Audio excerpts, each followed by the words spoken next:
2013년도를 기준으로 해서 우리 국방 완성 장비의 국산화율이 63% 정도입니다. 네, 그렇습니다. 화력, 탄약, 기동 분야 국산화율은 70% 넘었고요. 90%를 넘는 분야도 있네요. 예. 그런데 항공 분야는 여전히 아직까지 40% 정도에 머물러 있고요. 어쨌든 이런 국산화율을 더 높이고 또 이 무기의 해외 의존을 이제 줄이려면 국방 R&D 분야의 투자를 계속해서 확대를 해야 되는 것이죠. 네, 맞습니다. 저희들도 거의 저희 기본 방향 중에 하나라고 생각합니다. 그런데 말씀은 그렇게 하시는데 국방 R&D 예산의 그 연도별 증가율을 보면 이 박근혜 정부의 이 무기 국산화에 대한 의지가 과연 있는지 좀 의심스럽습니다. 박근혜 정부 지난 2년 동안 연평균 국방 R&D 예산 증가율이 0.4% 정도. 예. 금년에는 오히려 4.6, 작년에 비해서 4.6% 감소했고요. 예. 그렇죠? 예. 근데 그 앞에 정부들까지는 해마다 10% 이상씩 그렇게 국방 R&D 예산을 증가시켜 왔었고, 참여정부 때는 해마다 15% 이상씩 R&D 예산을 증가시켜 왔거든요. 이 좀 근본적인 국정 철학의 문제라고 생각이 되는데, 국방부 예산이 해마다 증가를 하고 있는데도 이 국방 R&D 예산이 줄어들거나 제자리 걸음을 하고 있는 것, 이건 문제 아닙니까? 예, 의원님, 조금 국방 R&D의 특성을 좀 다시 말씀드리도록 하겠습니다. 다른 일반 정부 출연 연구의 R&D는 다 연구비만 갖고 이제 R&D를 구성하고 있는데, 국방 R&D는 좀 전에 말한 저희들이 핵심 기술 연구를 한다든지 이런 연구비 플러스해서 체계 개발비라고 저 시제기를 만드는 그런 예산이 R&D 예산에 포함되어 있습니다. 그런데 그에 시제 예산이 많이 들어가 있으면 조금 R&D가 많이 올라갑니다. 그래서 이 중에서 의원님께서 말씀하시는 순수한 R&D, 우리 연구 국산화 연구를 하자, 이런 R&D는 주로 핵심 기술 연구비라고 하는 그 항목이 소위 말해서 일반 정부 출연 연구에서 말하는 R&D 성격에 가깝고, 나머지는 저희들은 이렇게 K2 전차를 만들기 위한 시제 예산, 이것도 저희들이 이제 R&D로 분류하다 보니까 그에게 어떤 체계 개발 예산이 들어가느냐 안 들어가느냐에 따라서 예산의 규모가 좀 많이 이렇게 왔다 갔다 하는데, 저희들은 그래서 좀 전에 의원님 말씀하셨듯이 저희들이 국산화가 중요하기 때문에 핵심 기술 예산에 대해서는 저희들이 조금 더 증가를 높여 나가고 있습니다. 앞으로 그런 식의 R&D 그 구조야 뭐 과거 정부나 똑같은 것이고, 예. 어쨌든 전체적으로 보면 과거보다 지금 R&D 예산 증가율 뚝 떨어져 있는 거 사실이지 않습니까? 예산만 전체 목표가 아직까지 떨어졌습니다. 국산화율은 갈 길이 먼데, 예? 지금 우리가 이렇게 R&D 예산이 이제 줄여도 될 단계에 온 거 아니지 않습니까? 네, R&D 예산. 예, 그 노력을 좀 제대로 하십시오. 네, 그렇게 하겠습니다.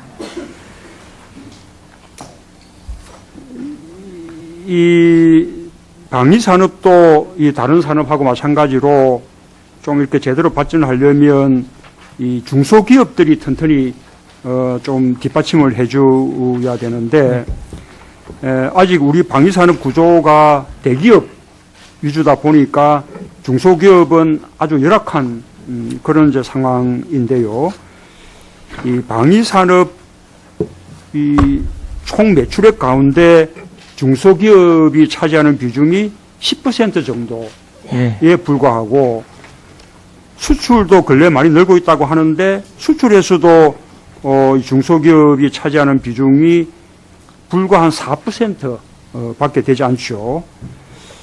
더구나 이 중소기업 그 영업이익률이 2.8% 밖에 되지 않아서 제조업 평균의 절반도 채 되지 않는다고 합니다. 이런 구조로는 중소기업들이 성장하기가 어렵죠. 우리 이 방사청에서 이 방위산업에 대해서도 좀 중소기업들을 제대로 지원해서 육성시킬 수 있는 그런 방안들을 좀 강구하고 있습니까? 예, 의원님 말씀하신 대로 이제 방위산업은 그 산업의 구조상 대량 이 자본을 좀 투하해야 될 이런 산업이기 때문에 대기업이 많은 포션을 차지하고 있는 사실입니다. 그러나 저희들이 방산도 중소기업 육성을 기반으로 해야 대기업도 커나갈 수 있다는 이런 방침 아래 중소기업에 저희들이 방위산업 육성 기금도 저희들이 중소기업의 40% 이상 저희들이 배정해 나가려고 하고 있고요. 저희들이 절충교육도 저희들이 수출 저희들이 지원해주는 제도가 있습니다만 앞으로 의무적으로 중소기업 수출을 일정 포션을 저희들이 더 강화해서 중소기업 수출을 저희 지원해 나가도록 하고 있습니다. 큰 정책 방향은 위에 의원님께서 말씀하신 대로 저희들 방산산업도 대기업 위주로 가서는 안 되고 앞으로 중소기업 경쟁의 토대가 되어야 된다 이렇게 생각을 하고 있습니다. 예. 그 방위산업의 특성상 뭐 쉽지 않은 점이 있겠지만 그래도 방사청이 더 의지를 가지고 이렇게 중소기업들을 지원한다면 중소기업들이 더 성장할 수 있지 않겠습니까? 네, 그렇게 노력하겠습니다. 그렇게 조금 당부를 드리고 이 중소기업이 어려운 이유 중에 하나가 지금 가격 중심의 경쟁 입찰 방식이라고 합니다. 이 가격 중심의 경쟁 입찰은 이 저가 낙찰을 일반화를 해서 우수한 중소기업에게 아주 높은 진입 장벽으로 작용을 있다고 합니다. 그래서 이 가격 중심의 저가 낙찰을 최고 가치 낙찰제로 이렇게 좀 근본적으로 바꾸는 방법을 검토할 필요가 있다고 보거든요. 지금 영국이나 미국이나 프랑스 이런 선진국에서는 전부 이렇게 최고 가치 낙찰제를 하고 있지 않습니까? 예. 가격뿐만 아니라 이행 능력, 기술력, 뭐 가격 그리고 사회적 책임까지 이렇게 종합적으로 고려하는 방식인데 어떻게 생각하세요? 예, 저희도 의원님 말씀하신 그런 제도 도입에 대해서 검토를 해보겠습니다. 지금까지는 좀 의원님께서 말씀하신 대로 저희 최저 가격 낙찰제가 대부분의 많은 저희들이 가격 낙찰한 제도였는데 저희들이 우선적으로 그 가격을 조금 높여서 중소기업의 부담을 좀 줄여드리고는 있습니다만은 좀 전에 의원님께서 말씀하셨듯이 최저 가격 낙찰 제도만 활용하지 말고 최고 가치 낙찰 방법으로 전환하는 문제에 대해서 저희들 한번 검토해 보도록 하겠습니다. 예, 요즘 우리 건설 분야 낙찰도 자꾸 이렇게 가고 있거든요. 네, 알겠습니다. 검토를 좀 제대로 해보시기 바라고요. 하나만 더 하겠습니다. 어쨌든 이렇게 수의 계약이든 또는 경쟁 입찰이든 결국 이제 중소기업이 대기업에 이제 부품들을 이렇게 납품하는 방식이 주를 이루게 되는데 이렇게 중소기업청 조사에 의하면 최근 2년간 이 중소기업들의 비용은 거의 한 6%부터 한 9%까지 이렇게 올랐는데 납품 단가 인상은 뭐 불과 0.4% 내지 0.8% 이렇게 비용 증가에 도저히 미치지 못한다는 거거든요. 방위산업도 마찬가지고요. 그런데 방사청이 최근 5년간 불공정 거래 행위 적발한 그 양상을 보면 착수금이나 중도금 지급을 지원한 대금 지급을 지원한 이런 적발은 많이 있는데 납품 단가 후려치기 이게 대기업이 이 중소기업의 납품 단가를 제대로 이렇게 보장해주지 않는 이 납품 단가 후려치기에 대한 적발은 단 한 건도 없단 말입니다. 그래서 그런 불공정 거래 행위 간에 네. 대기업과 중소기업 간에 이 부분에 대해서도 방사청에서 조금 조사도 강화하고 좀 제대로 적발해가지고 제대로 시정하게끔 하는 네. 이런 적극적인 조치들이 필요하다고 보는데 어떻습니까? 예, 사실 그런 부분에 대해서 방사청의 노력이 좀 부족했다 생각합니다. 저희들이 앞으로 이 공정거래위원회와 같이 좀 협력하고 중소기업체 협력해서 방위산업이 하도급 될 때라든지 협력업체가 그런 어떤 대기업의 행포로부터 좀 벗어날 수 있는 방안에 대해서 저희들도 검토해 나가도록 하겠습니다. 예, 우리 사회 전체의 문제이긴 어려운 문제 그죠? 전체의 문제이지만 우리 방산 분야에도 그대로 똑같은 문제가 있는 것이니까 우리 방사청에서 좀 더 적극적인 노력을 부탁드립니다. 그렇게 하겠습니다.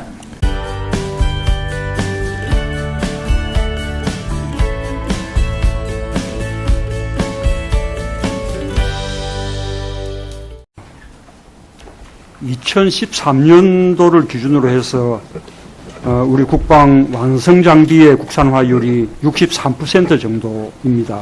네, 그렇습니다. 화력, 탄약, 기동 분야 국산화율은 70% 넘었고요. 90%를 넘는 분야도 있네요. 예. 그런데 항공 분야는 여전히 아직까지 40% 정도에 머물러 있고요.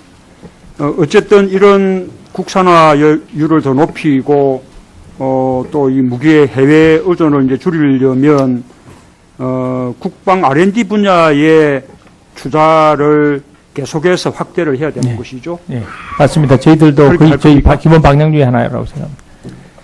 그런데 말씀은 그렇게 하시는데 국방 R&D 예산의 그 연도별 증가율을 보면 이 박근혜 정부의 이 무기 국산화에 대한 의지가 과연 있는지 좀 의심스럽습니다. 박근혜 정부 지난 2년 동안 연평균 국방 R&D 예산 증가율이 0.4% 정도. 예, 금년에는 오히려 4.6 작년에 비해서 4.6% 감소했고요. 예. 그렇죠? 예. 근데 그 앞에 정부들까지는 해마다 10% 이상씩 그렇게 국방 R&D 예산을 증가시켜 왔었고 참여정부 때는 해마다 15% 이상씩 R&D 예산을 증가시켜 왔거든요. 지금 우리가 이렇게 R&D 예산이 이제 줄여도 될 단계에 온 거 아니지 않습니까? 네, R&D 예산. 그 노력을 좀 제대로 하십시오. 네, 그렇게 하겠습니다. 이 방위산업도 이 다른 산업하고 마찬가지로 좀 이렇게 제대로 발전하려면 이 중소기업들이 튼튼히 좀 뒷받침을 해줘야 되는데 아직 우리 방위산업 구조가 대기업 위주다 보니까 중소기업은 아주 열악한 그런 이제 상황인데요. 이 방위산업 이 총 매출액 가운데 중소기업이 차지하는 비중이 10% 정도에 예. 불과하고 수출도 근래 많이 늘고 있다고 하는데 수출에서도 이 중소기업이 차지하는 비중이 불과 한 4% 밖에 되지 않죠. 더구나 이 중소기업 그 영업이익률이 2.8% 밖에 되지 않아서 제조업 평균의 절반도 채 되지 않는다고 합니다. 이제 이런 구조로는 이 중소기업들이 성장하기가 어렵죠. 우리 이 방사청에서 이 방위산업에 대해서도 좀 중소기업들을 제대로 지원해서 육성시킬 수 있는 그런 방안들을 좀 강구하고 있습니까? 예, 이제 의원님 말씀하신 대로 이제 방위산업은 그 산업의 구조상 대량 이 자본을 좀 투하해야 될 이런 산업이기 때문에 대기업이 많은 포션을 차지하는 건 사실입니다. 그러나 하는 방식인데 어떻게 생각하세요? 예, 저희도 의원님 말씀하신 그런 제도 도입에 대해서 검토를 해보겠습니다. 지금까지는 좀 의원님께서 말씀하신 대로 제 최저 가격 낙찰제가 대부분의 많은 저희들이 가격 낙찰한 제도였는데 저희들이 우선적으로 그 가격을 조금 높여서 중소기업의 부담을 좀 줄여드리고는 있습니다만은 좀 전에 의원님께서 말씀하셨듯이 최저 가격 낙찰 제도만 활용하지 말고 최고 가치 낙찰 방법으로 전환하는 문제에 대해서 저희들 한번 검토해 보도록 하겠습니다. 요즘 우리 건설 분야 낙찰도 자꾸 이렇게 가고 있거든요. 네, 알겠습니다. 검토를 좀 제대로 해보시기 바라고요. 하나만 더 하겠습니다. 어쨌든 이게 수의 계약이든 또는 경쟁 입찰이든 결국 이제 중소기업이 대기업에 이제 부품들을 이렇게 납품하는 방식이 주를 이루게 되는데 이게 중소기업청 조사에 의하면 최근 2년간 이 중소기업들의 비용은 거의 한 6%부터 한 9%까지 이렇게 올랐는데 납품 단가 인상은 불과 0.4% 내지 0.8% 이렇게 비용 증가에 도저히 미치지 못한다는 거거든요. 방위산업도 마찬가지고요. 그런데 방사청이 최근 5년간 불공정 거래 행위 적발한 그 양상을 보면 착수금이나 중도금 지급을 지연한 대금 지급을 지연한 이런 적발은 많이 있는데 납품 단가 후려치기 이게 대기업이 그리 방산도 중소기업 육성을 기반으로 해야 대기업도 커나갈 수 있다는 이런 방침 아래 중소기업의 저희들이 방위산업 육성 기금도 저희들이 중소기업의 40% 이상 저희들이 배정해 나가려고 하고 있고요. 저희들이 절충교육도 저희들이 수출을 저희들이 지원해주는 제도가 있습니다만 앞으로 의무적으로 중소기업 수출을 일정 포션을 저희들이 더 강화해서 중소기업 수출을 저희 지원해 나가도록 하고 있습니다. 큰 정책 방향은 의원님께서 말씀하신 대로 저희들 방산산업도 대기업 위주로 가서는 안 되고 앞으로 중소기업 경쟁 토대가 되어야 된다 이렇게 생각을 하고 있습니다. 예. 그 방위산업의 특성상 뭐 쉽지 않은 점이 있겠지만 그래도 방사청이 더 의지를 가지고 이렇게 중소기업들을 지원한다면 중소기업들이 더 성장할 수 있지 않겠습니까? 네, 그렇게 노력하겠습니다. 그렇게 조금 당부를 드리고 이 중소기업이 어려운 이유 중에 하나가 지금 가격 중심의 경쟁 입찰 방식이라고 합니다. 이 가격 중심의 경쟁 입찰은 이 저가 낙찰을 일반화를 해서 우수한 중소기업에게 아주 높은 진입 장벽으로 작용을 있다고 합니다. 그래서 이 가격 중심의 저가 낙찰을 최고 가치 낙찰제로 이렇게 좀 근본적으로 바꾸는 방법을 검토할 필요가 있다고 보거든요. 지금 영국이나 미국이나 프랑스 이런 선진국에서는 전부 이렇게 최고 가치 낙찰제를 하고 있지 않습니까? 예. 가격뿐만 아니라 이행 능력, 기술력, 뭐 가격 그리고 사회적 책임까지 이렇게 종합적으로 고려. 이 좀 근본적인 국정 철학의 문제라고 생각이 되는데 국방비 예산이 해마다 증가를 하고 있는데도 이 국방 R&D 예산이 줄어들거나 제자리 걸음을 하고 있는 것, 이건 문제 아닙니까? 예, 의원님, 저희 조금 국방 R&D의 특성을 좀 다시 말씀드리도록 하겠습니다.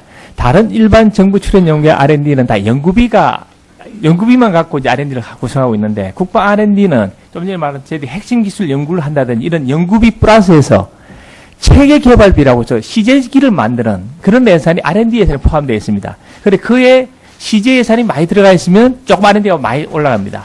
그래서 이 중에서 의원님께서 말씀하시는 순수한 R&D, 우리 연구 국산화 연구를 하자. 이런 R&D는 주로 핵심 기술 연구비라고 하는 그 항목이 소위 말해서 일반 정부 출연 연구에서 말하는 R&D 성격이 가깝고, 나머지는 저희들은 이렇게 뭐 K2 전차를 만들기 위한 CJ 예산, 이것도 저희들이 이제 R&D로 분류하다 보니까 그에게 어떤 체계 개발 예산이 들어가느냐 안 들어가느냐에 따라서 예산의 규모가 좀 많이 이렇게 왔다 갔다 하는데, 저희들은 그래서 좀 전에 의원님 말씀하셨듯이 저희들이 국산화가 중요하기 때문에 핵심 기술 예산에 대해서는 저희들이 조금 더 증가를 높여 나가고 있습니다. 앞으로 그런 식의 R&D 그 구조야 뭐 과거 정부나 똑같은 것이고, 예. 어쨌든 전체적으로 보면 과거보다 지금 R&D 예산 증가율이 뚝 떨어져 있는 거 사실이지 않습니까? 예산만 전체 아직까지 떨어졌습니다. 국산화율은 갈 길이 먼데, 예?